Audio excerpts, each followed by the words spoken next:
You wake up on a cool November morning in Seoul, turn on the television, and every channel is looping the same grainy concert footage from the night before. Kim Sung-jae, the swaggering 23-year-old who had stormed the stage for his first solo performance, is freezing the crowd in mid-pose. The announcer's voice shakes when she breaks the news. He was found dead hours later in room 1108 of the Ritz-Carlton. In that moment, you feel the floor tilt. The headline alone is dramatic, yet the autopsy is what clamps the nation's chest. 28 pinpricks line his right arm as if someone dotted along a ruler. Toxicology screams Zolotil, an animal anesthetic meant to sedate tigers, blended with lidocaine. The dentist's numb. Neither drug should be inside a pop star preparing for television interviews. Police find no syringe in the room, no water glass streaked with residue, only a half-drunk bottle of Pocari Sweat on the nightstand, and an untouched club sandwich by the window. To understand how impossible this scene feels, you rewind 5 years. Sung-jae catapults into consciousness as one half of Do, the duo that sold hip-hop to Korean teens, still hiding CDs from strict parents. While partner Lee Hyun-do builds beats out of funk loops, Sung-jae steals eyes with aerial flips and a grin that dares every camera to follow him. By 19, he is choreographing for veteran singers. By 20, he is headlining arenas draped in neon parachute pants. Tabloids dub him the Michael Jackson of Apgujeong. Parents approve because he sends polite handwritten letters to fan clubs. Do dissolves amicably in early 95, and you watch Sung-jae disappear into a studio lit 24 hours a day. Rumor says he is obsessing over every synth stab, refusing company gifts so no one can claim him. On November 18th, he finally steps out with a solo single called As I Told You, a swaggering mix of rap and New Jack Swing. You remember the broadcast. Backup dancers cascade like dominoes. Sung-jae nails the high note, then spins and shouts, "I'll see you again tomorrow." The crowd answers with a roar that rattles boom microphones. Tomorrow never comes. After the show, he eats a late dinner, visits a club, then checks into the Ritz-Carlton around 2:30 in the morning. He is accompanied by his longtime girlfriend, 23-year-old Kim Mo, a former model studying design. She books the room in her name, pays cash, and insists on privacy. Surveillance captures the couple entering the elevator, laughing. 3 hours later, hotel security responds to frantic knocking. The girlfriend claims she has been locked out because Sung-jae is not answering. When staff open the door at 6:17, they find him sprawled on the carpet between the bed and the minibar, shirtless, body already cooling. Paramedics record no external injuries, just faint needle marks. They attempt CPR for 20 minutes before transferring him to Ewha University Hospital, where he is pronounced dead at 7:47. News spreads through pagers and fax machines before the morning commute jams Gangnam. By lunchtime, thousands gather outside the hospital chanting his stage name as if volume alone could restart his heart.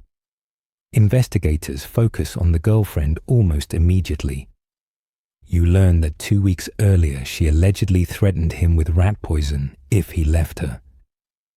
Friends recall seeing bruises on his arm that he brushed off as choreo accidents. Detectives discover her pharmacy receipts. 30 vials of Zolotil and 10 of lidocaine purchased under a friend's veterinarian license. She admits buying them but swears she thought Zolotil was a vitamin booster. She also confesses to administering injections before, saying Sung-jae was afraid of hospitals. The prosecution paints a chilling picture. They argue she feared being abandoned once he rose as a solo star, so she sedated him and watched as his breathing slowed. In court, You hear experts testify that Zolotil can induce respiratory arrest in minutes if not diluted. They explain the lidocaine could mask injection pain, so a sleeping victim might not stir.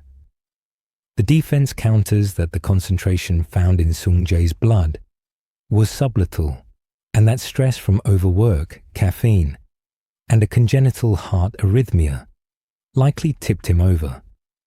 They call a toxicologist who states some users metabolize Zolotil unpredictably. You sit on the courtroom bench and feel tension crackle as the verdict lands. In the first trial, she is found guilty of murder and sentenced to life.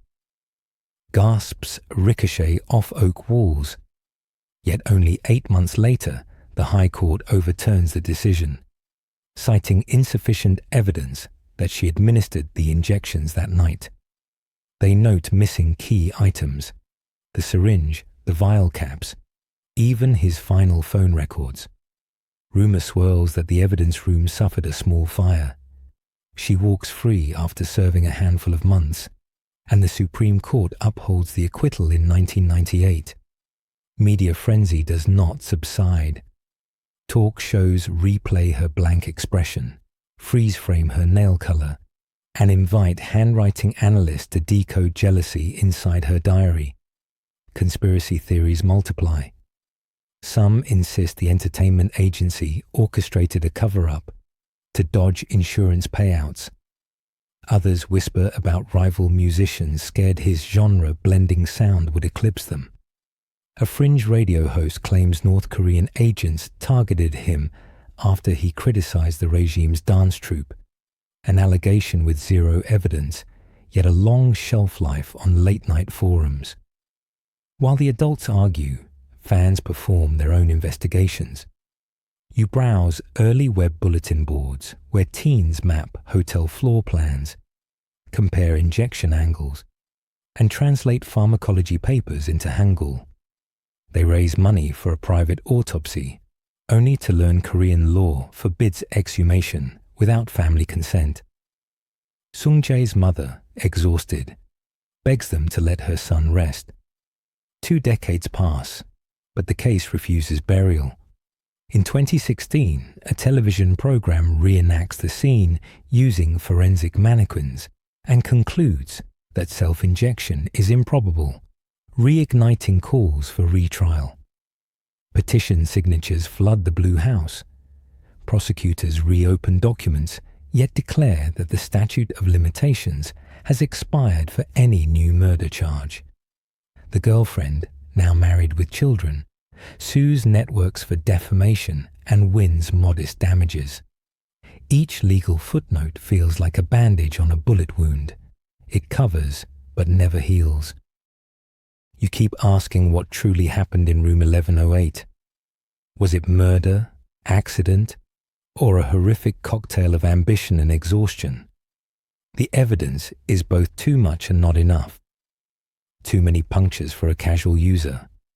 Not enough motive for a cold-blooded killing proven beyond doubt.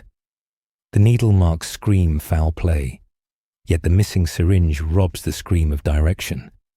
The court system did what it was designed to do, demand certainty, and certainty never showed up. So you are left with echoes. Every time As I Told You plays in a Noraebang, someone pauses before the chorus. Every November, a few reporters place white lilies at the former Ritz, now rebranded, and staff whisper apologies to a spirit they never met. You remember Sung-jae frozen on that playback loop and wonder if he sensed the clock racing behind him. He once told an interviewer that music should make people breathe deeper. The irony is impossible to miss. And that is the enduring mystery of Kim Sung-jae, a star who sprinted toward the future only to vanish the instant he arrived. You can choose your own theory, latch onto your own clue, but the unanswered questions will always hum beneath the beat. Maybe, in acknowledging that uncertainty, you grasp the real takeaway. Fame amplifies every joy, yet magnifies every shadow, and sometimes the brightest stage light cannot reveal what happens in the dark corner of a hotel room. When the song ends and the crowd files out, the story you tell yourself has to make peace with what it cannot know.